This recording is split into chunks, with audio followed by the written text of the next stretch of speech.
ஏ அப்பா அப்பா ஒன்ன போல யாருமே இல்ல, எனக்கு யாருமே இல்ல.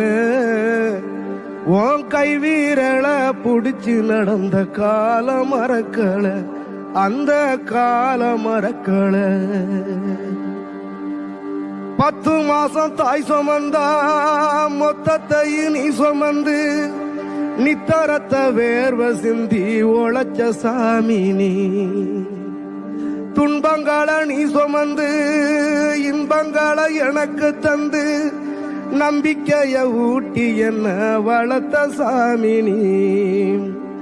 ஆதரவா நீ இருந்த ஆலமரம் போலிருந்த, ஆதரவா நீ இருந்த ஆலமரம் போலிருந்த, தாடி மிச வச்சு வந்த தாயினி அப்பா.